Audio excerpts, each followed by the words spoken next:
Now, there is one potential royal story that is even bigger than anything that has been said thus far by either Meghan or Harry. And it concerns the death of Princess Diana. Now, I'm one of those people that when I hear stories, I write them off. This is a conspiracy theory. Surely Diana just died in a simple accident in a tunnel with a driver that was drunk being chased by the paparazzi. I have tended to believe that story over the years. And yet we had Lee Sansom on the programme a few months ago. Of course, one of Princess Diana's bodyguards just didn't happen to be in the car that night. And he cast some doubt on that official story. And I've been wondering, it may not have happened today. Maybe it could happen in Meghan's book. Maybe at some point in the future. Is Prince Harry going to start asking questions about the circumstances in which his mother died? Now, yesterday in the Daily Mail, a big double-page spread written by Sue Reid.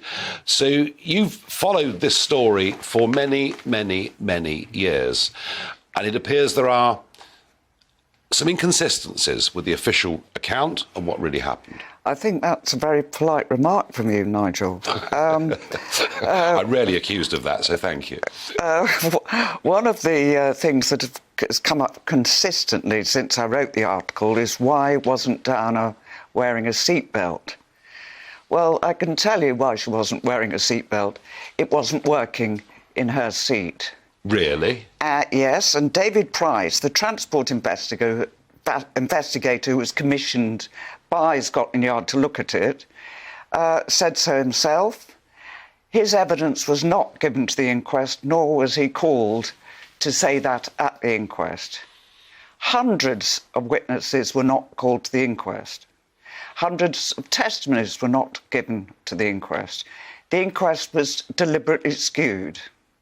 At the end of the inquest, the judge said that, first of all, he told the jury they could not find it was murder. Okay. Secondly, it was said which was probably reasonable. Well, there are those who would disagree. That it was a road driver with following vehicles. It was the following vehicles. That was the term. That was immediately said to be the paparazzi. In Fleet Street, people were saying immediately it was the paparazzi. In America, paparazzi. And the whole of Europe, paparazzi. Well, it wasn't. Nobody ever said it was the paparazzi. The paparazzi were cleared a few years later. Mm-hmm. It was the motorcycles, mystery motorcycles. These are the two motorbikes. That I think the bodyguard who you interviewed here alluded to too.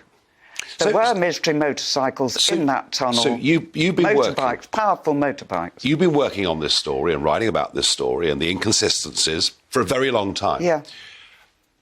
Is Prince Harry doing this as well?